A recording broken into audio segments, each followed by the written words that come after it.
Welcome. In a down economy, you can always count on criminals taking advantage. To combat the growing wave of financial crimes, U.S. Attorney General Eric Holder announced an interagency financial fraud task force.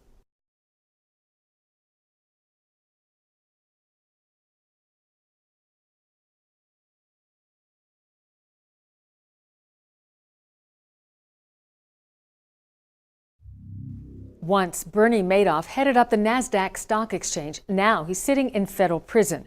Madoff swindled investors out of billions of dollars, the largest Ponzi scheme in history. Many of his victims were sophisticated, the glitterati of Hollywood. Nobel laureate Elie Wiesel saw his foundation wiped out. And there were retirees like businessman Ian Tierman. He was destroyed financially by Madoff and forced back to work as a grocery store greeter at age 90 after getting a call from his investment advisor. When he called me in December, he was in a state of total shock. I've never heard of him. I mean, he was an attorney. He said, my father, my mother, my aunts, uncles, we have lost everything. I have lost everything, and you've lost everything.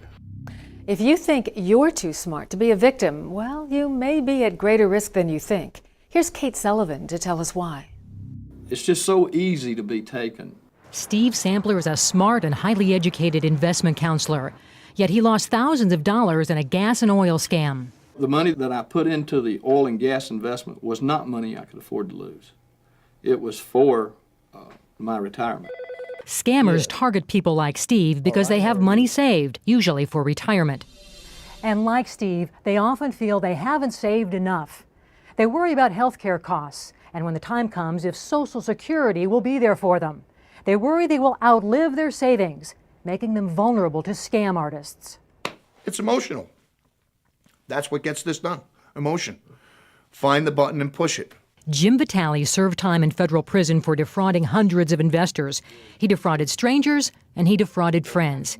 He says he was a scammer who was easy to trust. They're very charming, skilled, prolific with the English language, sometimes multiple languages.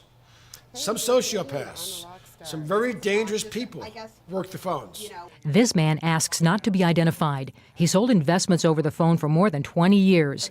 He'd worked to get a victim's trust and then their personal information. I want to understand who you are, what you do, where you live, where your money is, and then boom, put you onto a portfolio advisor that's going to have all that data and go after it. Scammers go after it by using your personal information to play to your hopes and dreams and get you in an emotional state. Scammers want you to be under the ether. Ether is a condition that a master closer puts a prospect in by hitting their fear, greed, and urgency buttons. Steve was fearful he hadn't saved enough money for retirement, and he thought the gas and oil investment would help him catch up. He was scammed out of $40,000. I'm very frustrated, and I wouldn't mind punishing him a little bit, just to be honest with you.